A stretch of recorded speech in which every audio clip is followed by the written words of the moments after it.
नमस्कार, जय हिंद दोस्त। मेरा नाम है अंशुमन सरकार। दोस्तों, अमेरिकन मिलिट्री ने एक बार फिर अपना मिसाइल बटन दबा दिया है स्ट्रेट ऑफ हॉर्मुज में। लेकिन इस बार टारगेट कोई टेररिस्ट नहीं है, बल्कि ये जो एसी रूम्स में बैठे हैं ना, वॉशिंगटन में जो बाबू बैठे हैं, उन्होंने एक ऐसी गलती करी है जिसमें 3 जो निहत्थे इनोसेंट भारतीयों की जान ले ली है। जी हाँ दोस्तों, ये जो आपका यूएस मिलिट्री एयरक्राफ्ट ने गल्फ ऑफ ओमान में एक ऑयल टैंकर पर डायरेक्ट सर्जिकल म्यूनिशन जो है उसने फायर किया है और उसने हमारे 3 भारतीय मरीनर्स को शहीद कर दिया है। और इसके तुरंत बाद नई दिल्ली ने बिना एक सेकंड गंवाए दोस्तों, जो है अमेरिका का जो चार्ज दी अफेयर्स है ना, उसको मिनिस्ट्री ऑफ एक्सटर्नल अफेयर्स के ऑफिस में उसको तलब किया और एक ऐसी गुस्से भरी डिप्लोमेटिक वार्निंग थमा दी है जो पिछले 10 सालों में नहीं देखी गई है। दोस्तों आप लोगों को लग रहा होगा कि ये सिर्फ एक और वेस्ट एशिया एनर्जी क्राइसिस है, लेकिन सच्चाई इससे कहीं ज्यादा खतरनाक है। बात अब सिर्फ कच्चे तेल की नहीं रही, बात अब स्ट्रेट ऑफ हॉर्मुज का चोक पॉइंट पर भारत की सोवरेनिटी और हमारे समुद्री जवानों की सिक्योरिटी पर आ चुकी है। दोस्तों पिछले 4 दिनों में एक नहीं, 2 नहीं, पूरे 3 मर्चेंट वेसल्स, नाम है उनके एमटी मैरीवेक्स, एमटी सेटेबेलो और अभी कल ही एमटी जलवीर पर ये जो यूनाइटेड स्टेट्स के कमांड, सेंट्रल कमांड यानी सेंटकॉम वो बोलते हैं ना, उसने डायरेक्ट अटैक किया है। इन सभी जहाजों पर हमारे भारतीय सेलर्स मौजूद थे।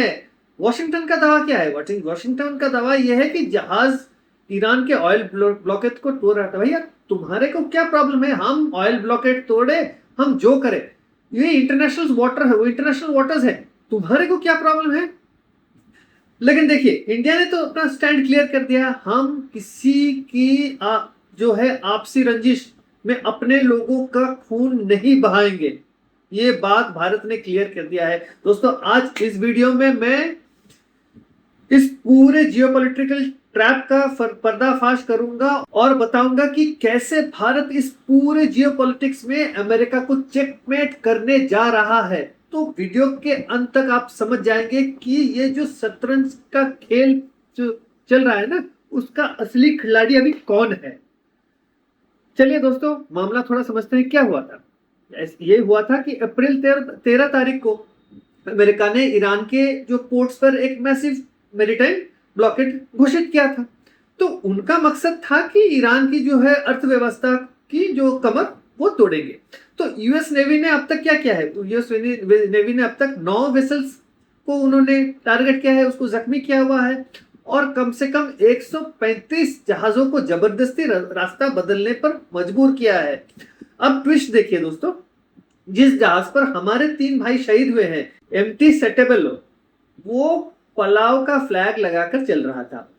और अभी कल जिस को हिट किया गया है यानी आपका एमटी जलवीर, उस पर गिनी बिसाओ का फ्लैग लगा था।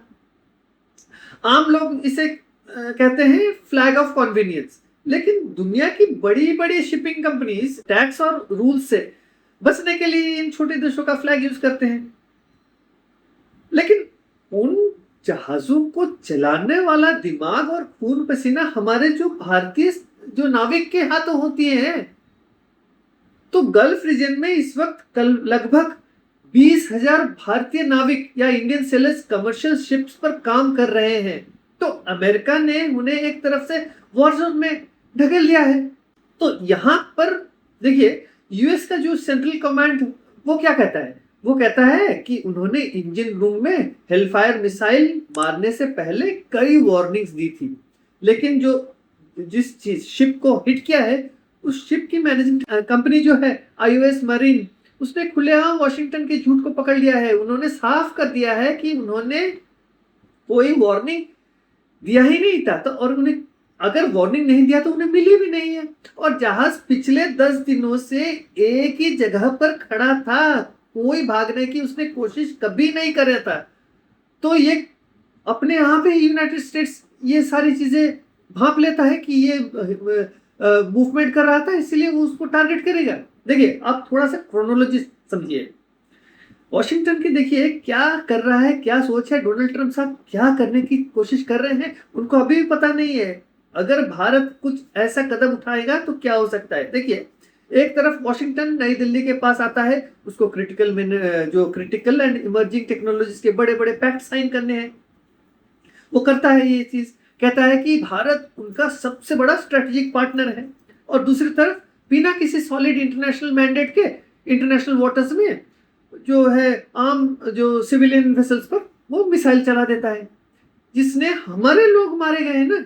तो मिनिस्ट्री ऑफ एक्सटर्नल अफेयर्स के जो स्पोक्स पर्सन है हमारे यहाँ, रणधीर जायसवाल साहब, उन्होंने साफ शब्दों में कहा है भाई dialogue and diplomacy is the way forward, and international law के मुताबिक स्ट्रेट ऑफ हॉर्मुज में अनइम्पेडेड एक्सेस होनी चाहिए। इसका मतलब भैया साफ है, इंडिया ने अमेरिका को बोल दिया है कि आपकी दादागिरी अब इंटरनेशनल वाटर्स में नहीं चलेगी। तो अब सवाल उठता है कि इंडिया इस सिनेरियो में अमेरिका को चेकमेट कैसे करेगा। हर कोई ये सवाल पूछेगा। देखिए इंडिया के पास करीबन 3 ऐसे पत्ते हैं जो वॉशिंगटन का जो मास्टर प्लान को वो पलट सकता है। वो पहला जो है पत्ता क्या खेल सकता है, इंडिया अकेले नहीं खड़ा है अभी और अकेला नहीं लड़ रहा है। यूनाइटेड नेशंस की जो मेरीटाइम एजेंसी है, इंटरनेशनल मेरीटाइम ऑर्गेनाइजेशन, उसका सेक्रेटरी जनरल जो है आर्सेनियो डोमिंगेस ने इस अटैक को सिंपली अनएक्सेप्टेबल कहा है, कोट अनकोट सिंपली अनएक्सेप्टेबल।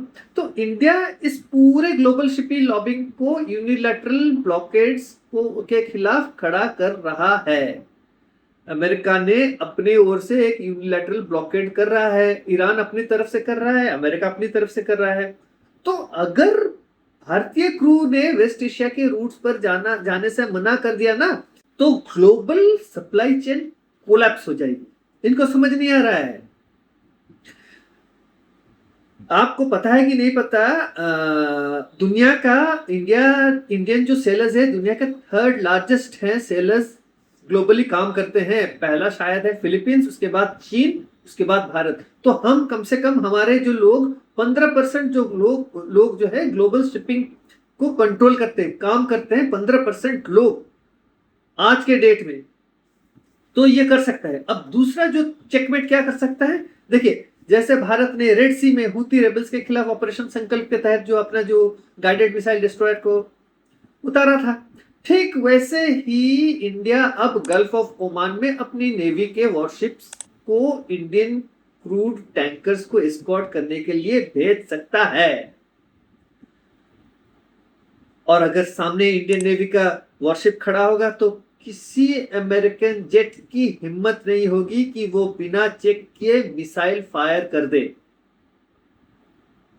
और तीसरा सबसे बड़ा जो पत्ता भारत क्या खेल सकता है, अमेरिका को साउथ चाइना सी और इंडो पैसिफिक में चाइना को रोकने के लिए इंडिया की सबसे बड़ी जरूरत है। नई दिल्ली ने वॉशिंगटन को क्लियर जो सिग्नल दे दिया है, अगर हमारे लोगों की सेफ्टी गारंटी नहीं हो सकती है तो ग्लोबल फोरम्स पर अमेरिका के जियोपॉलिटिकल डिजाइन्स को भारत का ब्लाइंड सपोर्ट मिलना बंद हो जाएगा। ये एकदम क्लियर शब्दों में भारत ने सिग्नल दे दिया है अमेरिका को। अब डोनाल्ड ट्रंप साहब के कोर्ट में अभी बॉल गिरा हुआ है। अब वो डिसाइड करे उनको भारत के साथ दोस्ती चाहिए, उनको भारत नरेंद्र मोदी जी से G7 में मिलना है, कि एक cold war under water current जो है इस तरह का वो खेल खेलना चाहते हैं। भारत पे ऐसे दबाव डाल के कोई फायदा नहीं है। अब भारत भी जान गया है आप लोगों की पॉलिटिक्स।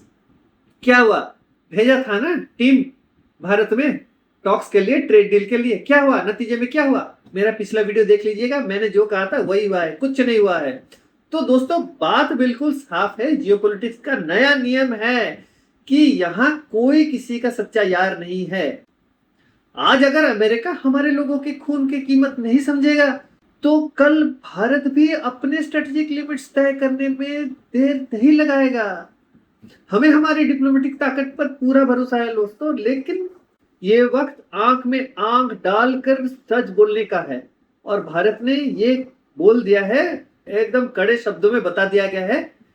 आपको क्या लग रहा है, डोनाल्ड ट्रंप साहब जो धमकी दे रहे थे ईरान के ऊपर पिछले कल रात को, उसको खत्म कर देंगे, धमकी दी थी ना, क्या हो गया, बंद क्यों कर दिया? चूहों की तरफ क्यों बिल में फिर से जाके घुस गए? जो बात करते हैं फिर उससे मुकरते हैं। इस बार भारत के 3 लोगों को शहीद किया है। अगर कल भारत को लगा कि ये गलत हो रहा है तो सपोर्ट जो है किसी और देश को भी कर सकता है भारत, तो ये भी ध्यान रखना चाहिए अमेरिका को। तो दोस्तों आपको क्या लग रहा है, क्या भारत को गल्फ ऑफ ओमान में अपने जो नेवल वॉरशिप डिप्लॉय कर देनी चाहिए, क्यों ना, हमारे सेलर्स की हिफाजत के लिए वो करना होगा? तो आपको क्या लग रहा है, करनी चाहिए कि नहीं करनी चाहिए? तो अपना जो है विचार कमेंट बॉक्स में जरूर बताएं। तो इसी के साथ मैं इस वीडियो को यही समाप्त करता हूं। अगर आपको वीडियो अच्छा लगा है तो वीडियो को जरूर लाइक करें, अपने दोस्तों के साथ शेयर करें, और अगर आप लोगों ने चैनल को सब्सक्राइब नहीं किया है तो चैनल को जरूर सब्सक्राइब करें। तो मिलते हैं अगले वीडियो में। जय हिंद, नमस्कार।